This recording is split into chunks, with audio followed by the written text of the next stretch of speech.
आजचा जो निकाल आम्ही बघतो आहे त्या निकालामध्ये प्रचंड असा घोळ आम्हाला दिसतोय। कारण ज्या गावांमध्ये समोरच्या उमेदवाराला प्रचाराला देखील माणसं नव्हती त्याही गावामध्ये लीड दिसतोय।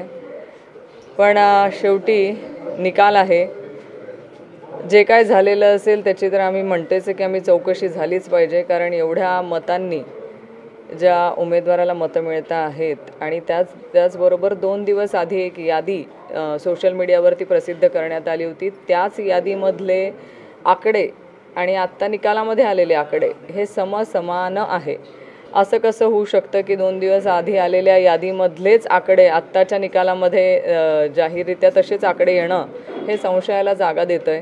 कुठेतरी काहीतरी गोंधळ आहे, कुठेतरी पाणी मुरतं आहे आणि काही प्रमाणामध्ये लाडक्या बहिणीचा परिणाम असू शकतो। पण पराभव आहे, पराभव मान्य आहे। परत ह्या मतदारसंघातल्या गोरगरीब लोकांच्या सेवेसाठी, त्यांच्या सुखदुःखामध्ये सहभागी होण्यासाठी आम्ही कायम त्यांच्या पाठीशी आहोत।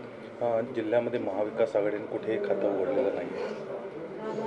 मी साधी सांगितलं की ह्या सगळ्या निकालामध्ये एक गोंधळ तुम्हाला सगळ्यांना बघायला मिळतोय।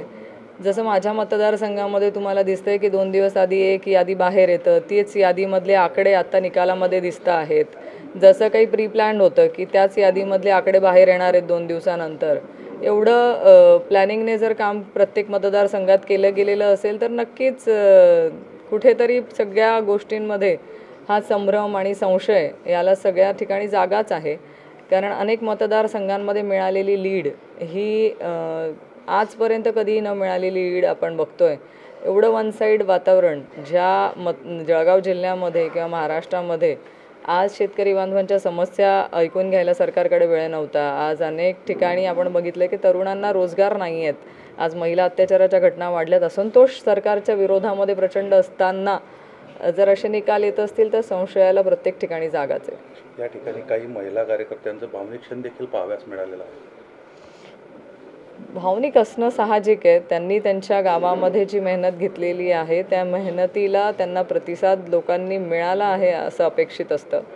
आज इथे प्रत्येक व्यक्ती हा प्रत्येक गावातला आमच्या पदाधिकारी इथे उपस्थित आहे। आज त्यांनी त्यांच्या गावामध्ये जी मेहनत घेतलेली आहे त्या मेहनतीचा त्यांना त्या मेहनतीला कुठेतरी उत्तर मिळावं किंवा हे जागा निवडून आणावी अशी अपेक्षा असते। अपेक्षा भंग झाल्यानंतर थोडंसं वाईट वाटणं हे मानवाची वृत्ती आहे।